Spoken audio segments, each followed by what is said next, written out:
lorsqu'on parle des PPP en général, il faut distinguer deux familles. Parce que les PPP, il y a les PPP institutionnels et les PPP contractuels. Les PPP institutionnels, ça touche surtout tous les sociétés à économie mixte, c'est-à-dire les joint ventures, là où il y a dans le capital est partagé entre le public et les privés. En ce qui nous concerne, on doit mettre l'accent sur les PPP contractuels. Là, on distingue deux grandes familles. Il y a les délégations de services publics, et qui sont une forme de participation des secteurs privés avec une délégation de services publics, et ça existe en Tunisie depuis même le 19e siècle. C'est-à-dire qu'on concède au secteur privé la possibilité d'exploiter un service public. Donc, cette famille comporte aussi plusieurs variantes. Ça commence par des contrats de gestion simples, des contrats de régie intéressée, l'affermage, jusqu'à la concession, qui est la forme la plus poussée de ces délégations de services publics, là où le partenaire privé ou l'investisseur privé assume le risque commercial, le risque trafic, c'est-à-dire qu'il est rémunéré directement auprès des usagers. S'il y a des baisses de tarifs, de trafic, c'est le partenaire privé qui assume ce risque. La deuxième famille, et qui est maintenant sujet au projet de loi des PPP, sont les contrats de partenariat à paiement public. C'est-à-dire que dans cette forme de gestion publique, il n'y a pas de délégation de service public. C'est l'investisseur privé qui conçoit et qui finance et qui réalise et qui met à la disposition de la personne publique une infrastructure avec des normes de qualité. Et il sera payé avec des loyers annuels généralement pour rembourser l'investissement et le financement et réaliser bien sûr les marges, les bénéfices escomptés par le secteur privé. Donc la deuxième forme, c'est un peu assimilé à du leasing.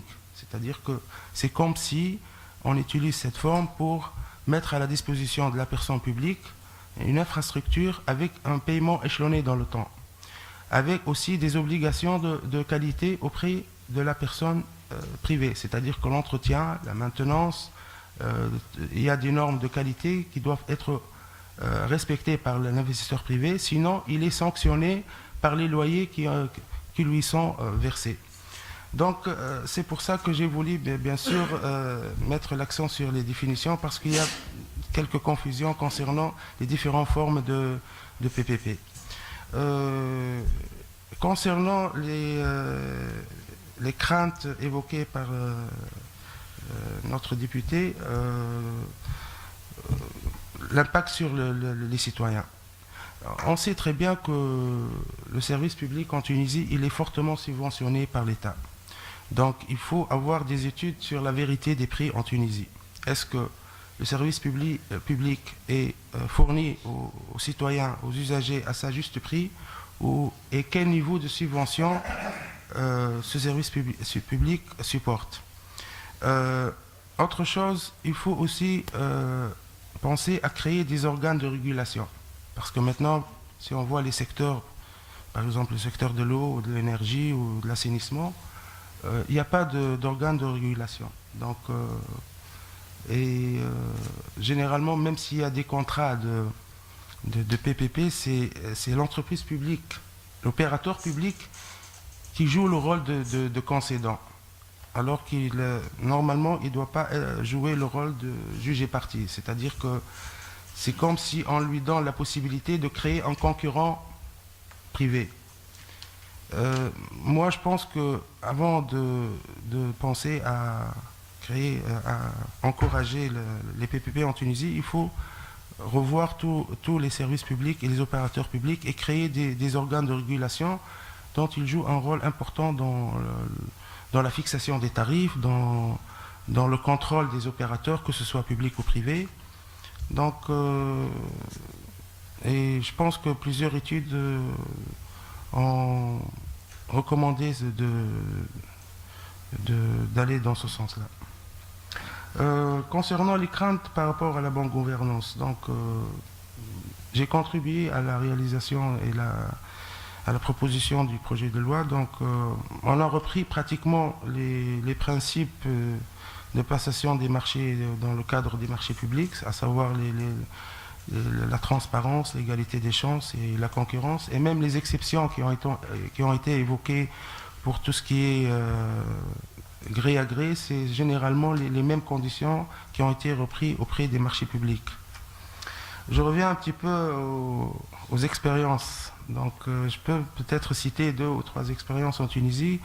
On a le centrale électrique de Rades qui a été réalisé en BO, en Build Own Operate. Bon, ce contrat, peut-être que c'est la première, le premier grand projet qui a été réalisé sous cette forme en Tunisie. Si on fait une petite évaluation de ce projet, on s'aperçoit qu'il y a un déséquilibre dans ce contrat puisque la personne publique a supporté les risques les plus importants, à savoir et essentiellement le risque de change puisque l'opérateur privé est rémunéré avec une formule de cost and fee, c'est-à-dire qu'on calcule tous ces coûts de revient avec des marges. Et puisque ce projet a été financé par des financements donc, étrangers avec de la monnaie extérieure, donc le risque de change a été supporté par la STEG. Et à un certain moment, la STEG a été obligée d'acheter le kilowattheure plus cher que lorsqu'elle le produisait elle-même. Donc et surtout qu'il y a des clauses aussi de take or pay, c'est-à-dire qu'il y a une quantité minimum que la STEG doit acheter annuellement. La deuxième expérience, c'est peut-être l'aéroport d'Anfida, qui a été réalisé en BTO, Bulk Transfer Operate. Bon, les difficultés que l'opérateur maintenant il est en train de supporter, c'est généralement dû à une baisse de trafic par rapport aux projections initialement prévues, vu les événements que la Tunisie a survécu concernant la révolution et la baisse des passagers, des trafics du passager. Donc,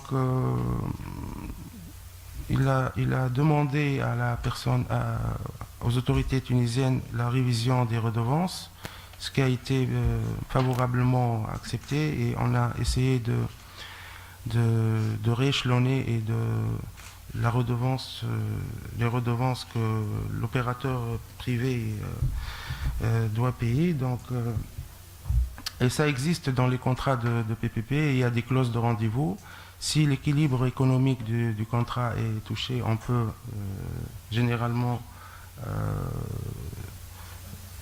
se réunir et revoir un petit peu les conditions du contrat.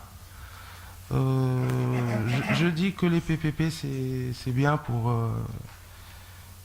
faire un petit peu, c'est-à-dire pour créer une dynamique dans le pays et faire même le développement régional, mais il faut faire très attention parce que généralement l'opérateur privé, lorsqu'il négocie des contrats, il est accompagné d'une armada de cabinets d'avocats et d'experts financiers. Donc il faut que la personne publique soit bien outillée pour négocier ces contrats qui sont généralement